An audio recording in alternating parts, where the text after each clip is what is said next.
अपनी बातें ठीक होंगी ही ऐसा नहीं, और होगी तो भी अन्यों के भी मत है, अन्यों की भी इच्छाएं हैं, और इसलिए अपने आप को संयम में रखते हैं तो सारी पृथ्वी सब मानवों को जीवित रखेगी। गांधी जी कहते थे, earth has enough for everyone's need but it cannot satisfy everyone's greed. तो लोभ नहीं करना, संयम में रहना और अनुशासन का पालन करना, अपने जीवन में अनुशासित रहना,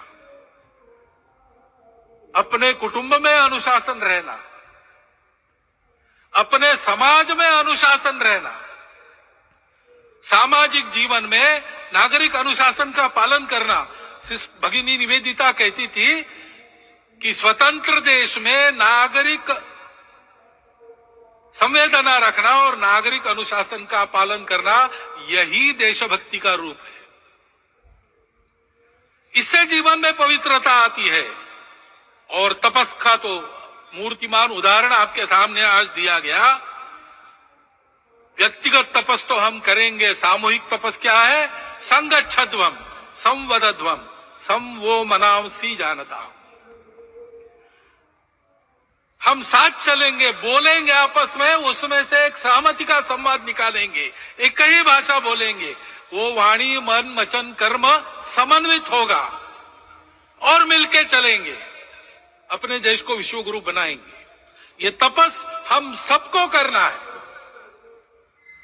500 वर्षों तक अनेक पीढ़ियों ने लगकर परिश्रम करके प्राणों का बलिदान देके खून पसीना बहाकर आज ये आनंद का दिन सारे राष्ट्र को उपलब्ध करा दिया।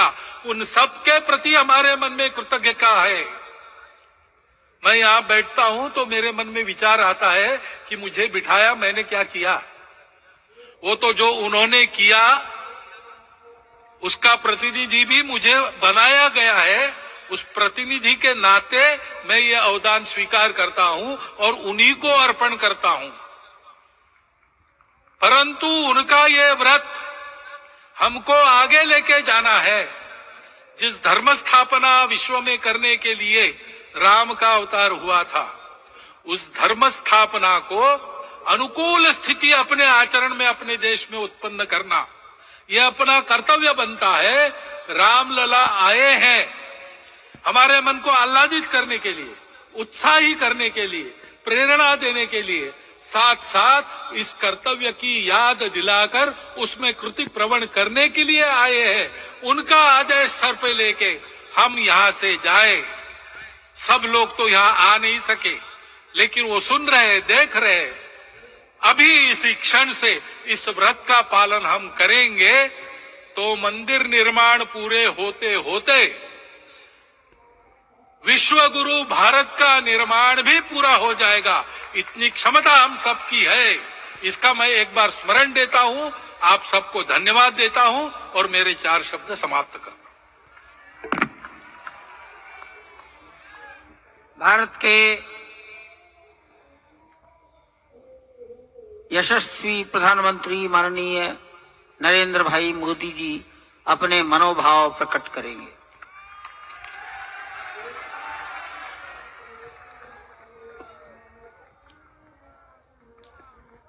सियावर रामचंद्र की जय, सियावर रामचंद्र की जय। श्रद्धेय मंच, सभी संत एवं ऋषिगण, यहां उपस्थित और विश्व के कोने कोने में हम सबसे साथ जुड़े हुए सभी राम भक्त, आप सबको प्रणाम, आप सबको राम राम।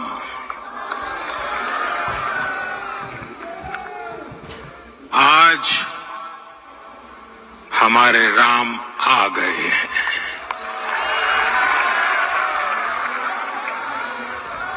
सदियों की प्रतीक्षा के बाद हमारे राम आ गए हैं। सदियों का अभूतपूर्व धैर्य, अनगिनत बलिदान, त्याग और तपस्या के बाद हमारे प्रभु राम आ गए हैं। इस शुभ घड़ी की आप सभी को, समस्त देशवासियों को बहुत बहुत बधाई। मैं अभी गर्भगृह में ईश्वरीय चेतना का साक्षी बनकर आपके सामने उपस्थित हुआ हूं। कितना कुछ कहने को है, लेकिन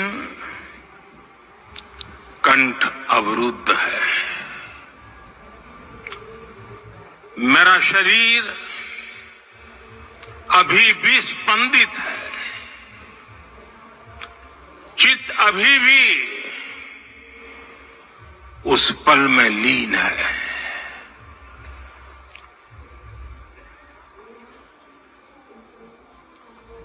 हमारे रामलला अब टेंट में नहीं रहेंगे।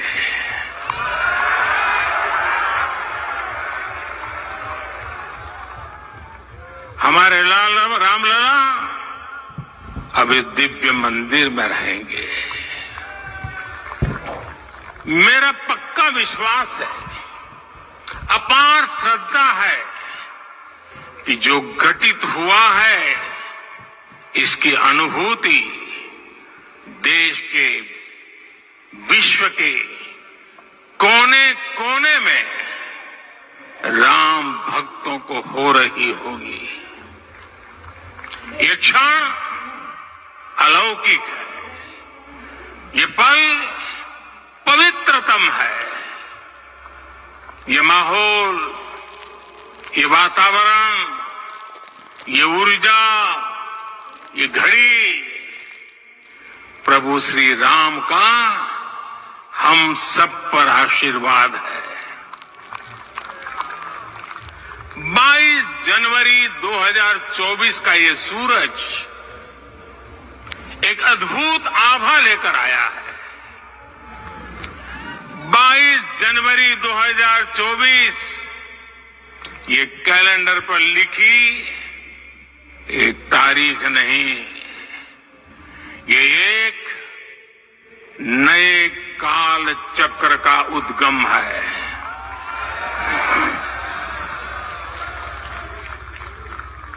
राम मंदिर के भूमि पूजन के बाद से प्रतिदिन पूरे देश में उमंग और उत्साह बढ़ता ही जा रहा था।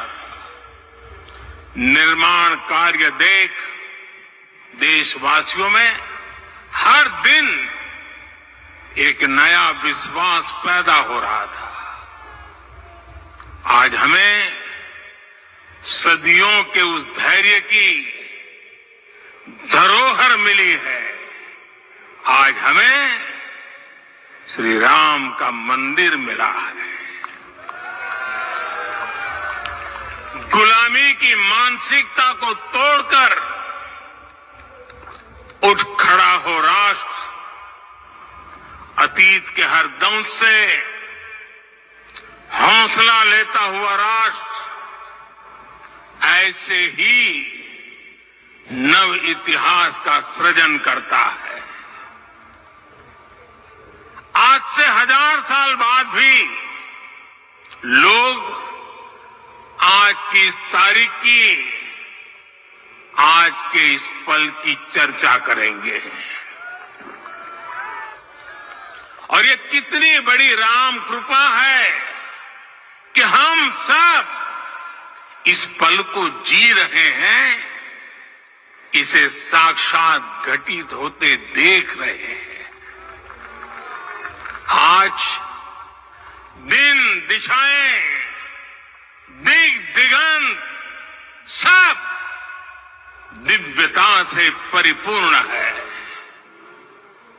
ये समय सामान्य समय नहीं है।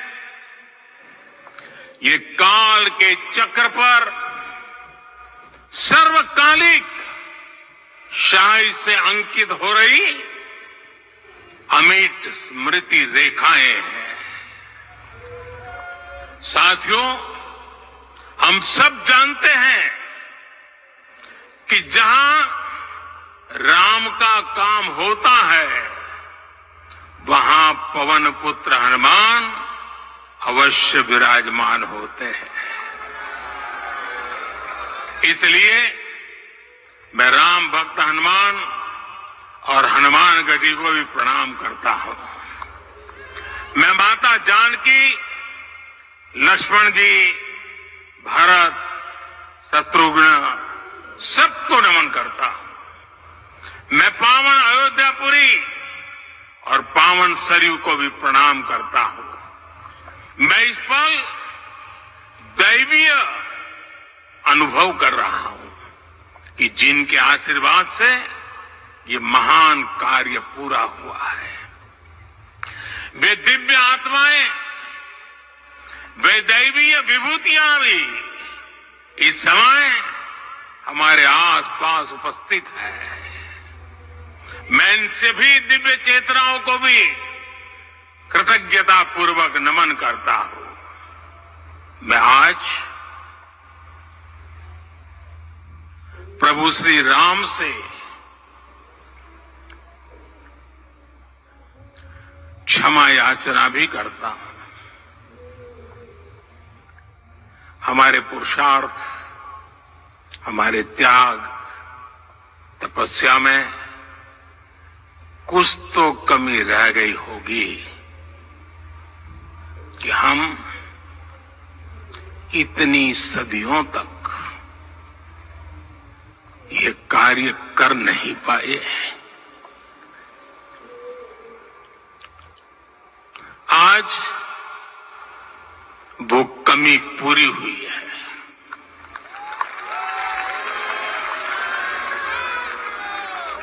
मुझे विश्वास है प्रभु राम आज हमें अवश्य क्षमा करेंगे। मेरे प्यारे देशवासियों, त्रेता में राम आगमन पर पूज्य संत तुलसीदास जी ने लिखा है, प्रभु बिलोकी हर से पुरबासी, जनित वियोग विपत्ति सबनासी। अर्थात प्रभु का आगमन देकर ही सब अयोध्यावासी, समग्र देशवासी हर्ष से भर गए। लंबे वियोग से जो आपत्ति आई थी उसका अंत हो गया। उस कालखंड में तो वो वियोग केवल 14 वर्षों का था, तब भी इतना असह्य था। इस युग में तो अयोध्या और देशवासियों ने सैकड़ों वर्षों का वियोग सहा है। हमारी कई कई पीढ़ियों ने वियोग सहा है। भारत के तो संविधान में उसकी पहली प्रति में भगवान राम विराजमान है। संविधान के अस्तित्व में आने के बाद भी दशकों तक प्रभु श्री राम के अस्तित्व को लेकर कानूनी लड़ाई चली। मैं आभार व्यक्त करूंगा भारत की न्यायपालिका का, जिसने न्याय की लाज रख ली।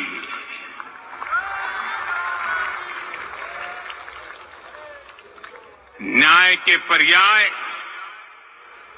प्रभु राम का मंदिर भी न्यायबद्ध तरीके से ही बना।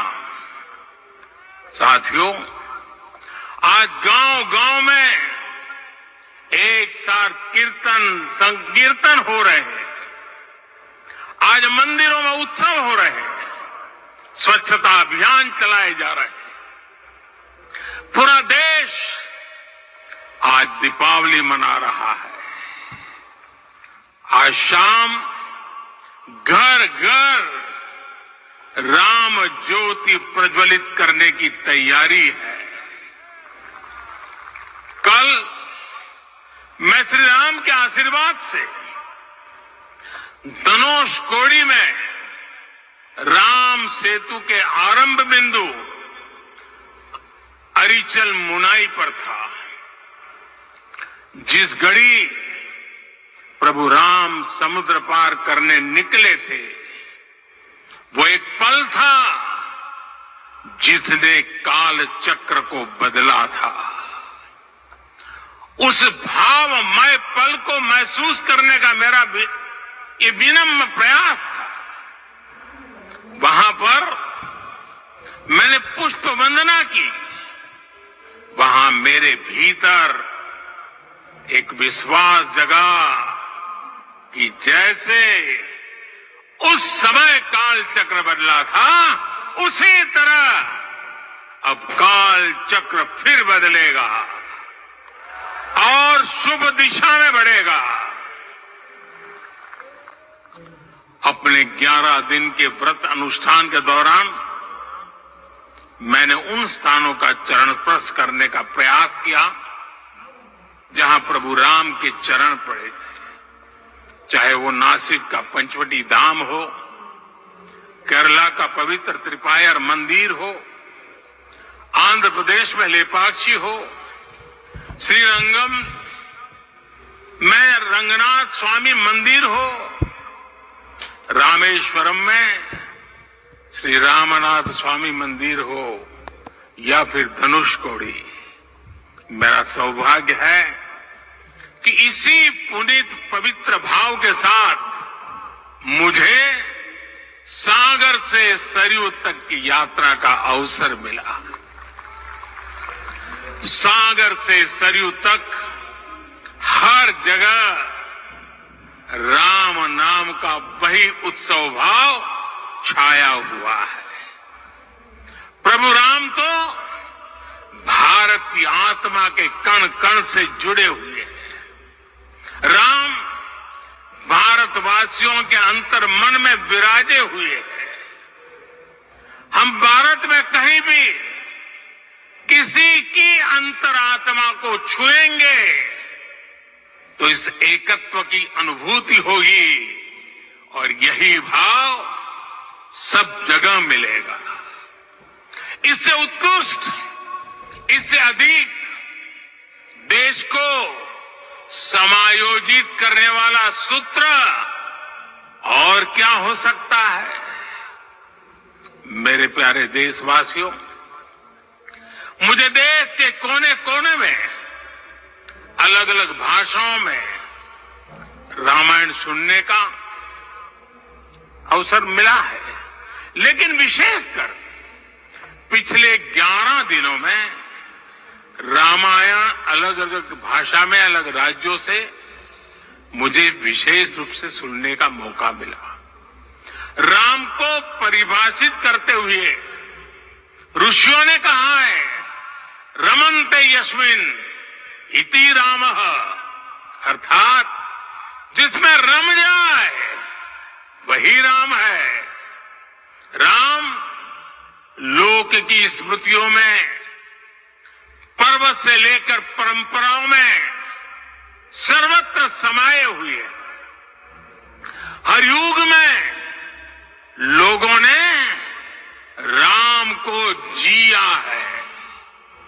हर युग में लोगों ने अपने अपने शब्दों में अपनी अपनी तरह से राम को अभिव्यक्त किया है और ये राम रस जीवन प्रवाह की तरह निरंतर बहता रहता है।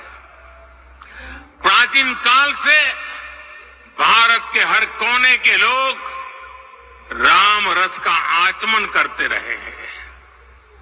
राम कथा असीम है और रामायण भी अनंत है।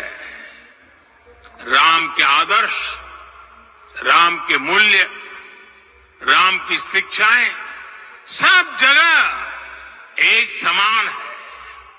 प्रिय देशवासियों, आज इस ऐतिहासिक समय में देश उन व्यक्तित्वों को भी याद कर रहा है जिनके कार्य और समर्पण की वजह से आज हम ये शुभ दिन देख रहे हैं। राम के इस काम में कितने ही लोगों ने त्याग और तपस्या की पराकाष्ठा करके दिखाई है। उन अनगिनत राम भक्तों के, उन अनगिनत कार सेवकों के और उन अनगिनत संत महात्माओं के हम सब ऋणी हैं। साथियों, आज का ये अवसर उत्सवता का क्षण तो है ही, लेकिन इसके साथ ही यह क्षण भारतीय समाज की परिपक्वता के बोध का भी क्षण है। हमारे लिए ये अवसर सिर्फ विजय का नहीं, विनय का भी है। दुनिया का इतिहास साक्षी है कि कई राष्ट्र अपने ही इतिहास में उलझ जाते हैं। ऐसे देशों ने जब भी अपने इतिहास की उलझी हुई गांठों को खोलने का प्रयास किया, उन्हें सफलता पाने में बहुत कठिनाई आई, बल्कि कई बार तो पहले से ज्यादा मुश्किल परिस्थितियां बन गई। लेकिन हमारे देश ने इतिहास की इस गांठ को जिस गंभीरता और भावुकता के साथ खोला है, वो ये बताती है कि हमारा भविष्य हमारे अतीत से बहुत सुंदर होने जा रहा है। वो भी एक समय था जब कुछ लोग कहते थे कि राम मंदिर बना तो आग लग जाएगी। ऐसे लोग भारत के सामाजिक भाव की पवित्रता को नहीं जान पाए। रामलला के इस मंदिर का निर्माण भारतीय समाज के शांति, धैर्य, आपसी सद्भाव और समन्वय का भी प्रतीक है। हम देख रहे हैं कि निर्माण किसी आग को नहीं बल्कि ऊर्जा को जन्म दे रहा है। राम मंदिर समाज के हर वर्ग को एक उज्जवल भविष्य के पथ पर बढ़ने की प्रेरणा लेकर आया है। मैं आज उन लोगों से आह्वान करूंगा, आइए आप महसूस कीजिए, अपनी सोच पर पुनर्विचार कीजिए। राम आग नहीं है, राम ऊर्जा है। राम विवाद नहीं, राम समाधान है। राम सिर्फ हमारे नहीं है, राम तो सबके हैं। राम वर्तमान नहीं, सिर्फ वर्तमान ही नहीं, राम अनंत काल है। साथियों, आज जिस तरह राम मंदिर प्राण प्रतिष्ठा के इस आयोजन से पूरा विश्व जुड़ा हुआ है, उसमें राम की सर्वव्यापकता के दर्शन हो रहे हैं। जैसा उत्सव भारत में है, वैसा ही अनेक देशों में है। आज अयोध्या का यह उत्सव रामायण की उन वैश्विक परंपराओं का भी उत्सव बना है। रामलला की ये प्रतिष्ठा वसुधैव कुटुंबकम के विचार की भी प्रतिष्ठा है। साथियों, आज अयोध्या में केवल श्री राम के विग्रह रूप की प्राण प्रतिष्ठा नहीं हुई है, ये श्री राम के रूप में साक्षात भारतीय संस्कृति के प्रति अटूट विश्वास की भी प्राण प्रतिष्ठा है। ये साक्षात मानवीय मूल्यों और सर्वोच्च आदर्शों की भी प्राण प्रतिष्ठा है। इन मूल्यों की, इन आदर्शों की आवश्यकता आज संपूर्ण विश्व को है। सर्वे भवन्तु सुखिनः, ये संकल्प हम सदियों से दोहराते आए हैं। आज उसी संकल्प को राम मंदिर के रूप में साक्षात आकार मिला है। ये मंदिर मात्र एक देव मंदिर नहीं है, ये भारत की दृष्टि का, भारत के दर्शन का, भारत के दिग्दर्शन का मंदिर है। ये राम के रूप में राष्ट्र चेतना का मंदिर है। राम भारत की आस्था है, राम भारत का आधार है, राम भारत का विचार है, राम भारत का विधान है, राम भारत की चेतना है, राम भारत का चिंतन है, राम भारत की प्रतिष्ठा है, राम भारत का प्रताप है, राम प्रभा है, राम प्रभाव है, राम नेति भी है, राम नीति भी है, राम नित्यता भी है, राम निरंतरता भी है, राम विभु है, विशद है, राम व्यापक है, विश्व है, विश्वात्मा है। और इसलिए जब राम की प्रतिष्ठा होती है तो उसका प्रभाव वर्षों या शताब्दियों तक ही नहीं होता, उसका प्रभाव हजारों वर्षों के लिए होता है। महर्षि वाल्मीकि ने कहा है, राज्यम 10 सहस्त्राणि प्राप्य वर्षाणि राघव, अर्थात राम 10,000 वर्षों के लिए राज्य पर प्रतिष्ठित हुए, यानी हजारों वर्षों के लिए राम राज्य स्थापित हुआ। जब त्रेता में राम आए थे तब हजारों वर्षों के लिए राम राज्य की स्थापना हुई थी। हजारों वर्षों तक राम विश्व पथ प्रदर्शन करते रहे थे। और इसलिए मेरे प्यारे देशवासियों, आज अयोध्या भूमि हम सभी से, प्रत्येक राम भक्त से, प्रत्येक भारतीय से कुछ सवाल कर रही है। श्री राम का भव्य मंदिर तो बन गया, अब आगे क्या? सदियों का इंतजार तो खत्म हो गया, अब आगे क्या?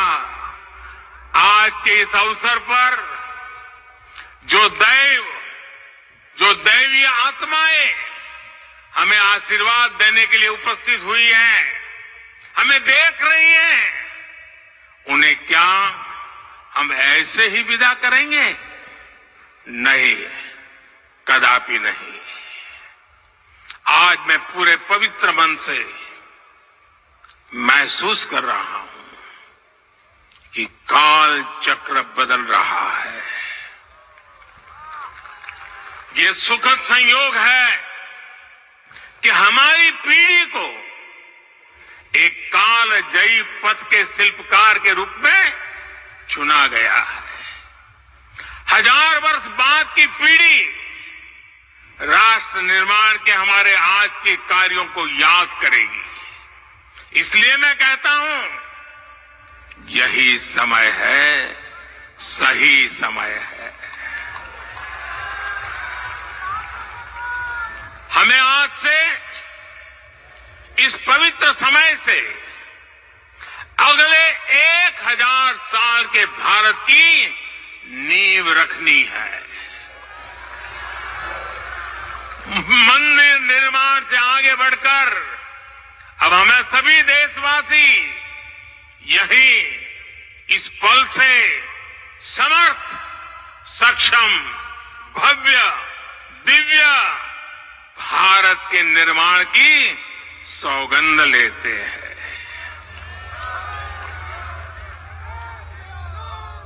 राम के विचार मानस के साथ ही जनमानस में भी हो, यही राष्ट्र निर्माण की सीढ़ी है।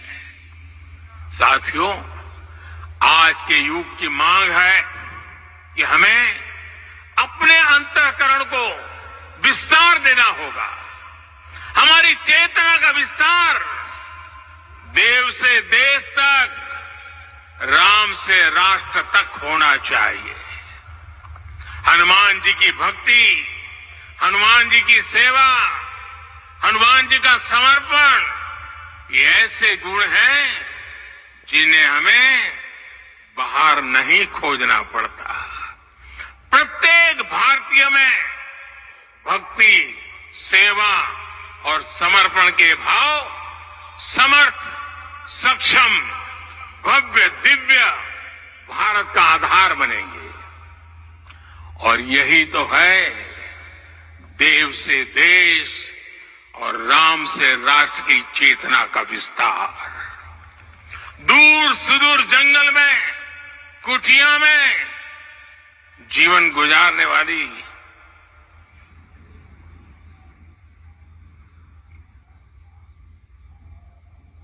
मेरी आदिवासी मां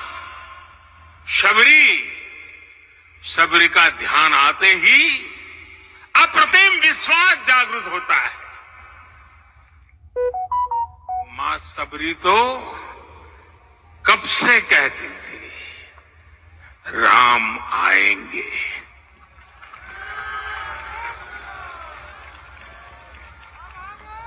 प्रत्येक भारतीय में जन्मा यही विश्वास समर्थ, सक्षम, भव्य भारत का आधार बनेगा। और यही तो है देव से देश और राम से राष्ट्र की चेतना का विस्तार। हम सब जानते हैं कि निषाद राज की मित्रता सभी बंधनों से परे है। निषाद राज का राम के प्रति सम्मोहन, प्रभु राम का निषाद राज के लिए अपनापन कितना मौलिक है। सब अपने हैं, सभी समान है। प्रत्येक भारतीय में अपनत्व की, बंधुत्व की ये भावना समर्थ, सक्षम, भव्य, दिव्य भारत का आधार बनेगी। और यही तो है देव से देश और राम से राष्ट्र की चेतना का विस्तार। साथियों, आज देश में निराशा के लिए रत्ती भर भी स्थान नहीं है। मैं तो बहुत सामान्य हूं, मैं तो बहुत छोटा हूं। अगर कोई ये सोचता है तो उसे गिलहरी के योगदान को याद करना चाहिए। गिलहरी का स्मरण ही हमें हमारी इस हिचक को दूर करेगा, हमें सिखाएगा कि छोटे बड़े हर प्रयास की अपनी ताकत होती है, अपना योगदान होता है। और सबके प्रयास की यही भावना समर्थ, सक्षम, भव्य, दिव्य भारत का आधार बनेगी। और यही तो देव से देश और राम से राष्ट्र की चेतना का विस्तार। साथियों, लंकापति रावण प्रकांड ज्ञानी थे, अपार शक्ति के ध्यानी थे, लेकिन जटायु जी की मूल्य निष्ठा देखिए। वे महाबली रावण से भिड़ गए। उन्हें भी पता था कि वो रावण को परास्त नहीं कर पाएंगे, लेकिन फिर भी उन्होंने रावण को चुनौती दी। कर्तव्य की यही पराकाष्ठा समर्थ, सक्षम, भव्य दिव्य भारत का आधार है। और यही तो है देव से देश और राम से राष्ट्र की चेतना का विस्तार। आइए हम संकल्प लें कि राष्ट्र निर्माण के लिए हम अपने जीवन का पल पल लगा देंगे। राम काज से राष्ट्र काज, समय का पल पल, शरीर का कण कण राम समर्पण को राष्ट्र समर्पण के ध्येय से जोड़ देंगे। मेरे देशवासियों, प्रभु श्री राम की हमारी पूजा विशेष होनी चाहिए। ये पूजा स्व से ऊपर उठ करके समष्टि के लिए होनी चाहिए। ये पूजा अहम से उठकर वयम के लिए होनी चाहिए। प्रभु को जो भोग चढ़ेगा वो विकसित भारत के लिए हमारे परिश्रम की पराकाष्ठा का प्रसाद भी होगा। हमें नित्य पराक्रम, पुरुषार्थ, समर्पण का प्रसाद प्रभु राम को चढ़ाना होगा। इनसे नित्य प्रभु राम की पूजा करनी होगी, तब हम भारत को वैभवशाली और विकसित बना पाएंगे। मेरे प्यारे देशवासियों, ये भारत के विकास का अमृत काल है। आज भारत युवा शक्ति की पूंजी से भरा हुआ है, ऊर्जा से भरा हुआ है। ऐसी सकारात्मक परिस्थितियां फिर न जाने कितने समय बाद बनेगी। हमें अब चूकना नहीं है, हमें अब बैठना नहीं है। मैं अपने देश के युवाओं से कहूंगा, आपके सामने हजारों वर्ष की परंपरा की प्रेरणा है। आप भारत की उस पीढ़ी का प्रतिनिधित्व करते हैं जो चांद पर तिरंगा लहरा रही है। वो 15 लाख किलोमीटर की यात्रा करके सूर्य के पास जाकर मिशन आदित्य को सफल बना रही है। जो आसमान में तेजस और सागर में विक्रांत का परचम लहरा रही है। अपनी विरासत पर गर्व करते हुए आपको भारत का नव प्रभात लिखना है।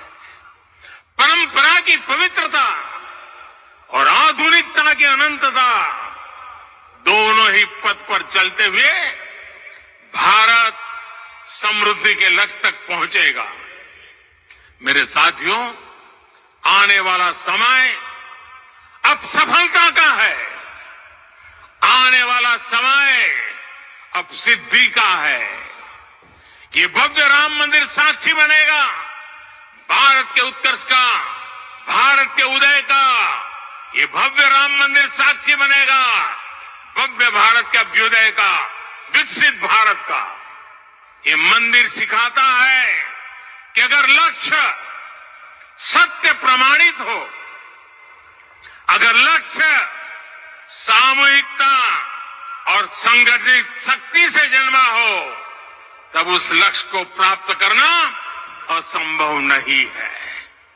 ये भारत का समय है और भारत अब आगे बढ़ने वाला है। शताब्दियों की प्रतीक्षा के बाद हम यहां पहुंचे हैं। हम सब ने इस युग का, इस कालखंड का इंतजार किया है। अब हम रुकेंगे नहीं, हम विकास की ऊंचाई पर जाकर ही रहेंगे। इसी भाव के साथ रामलला के चरणों में प्रणाम करते हुए आप सभी को बहुत बहुत शुभकामनाएं।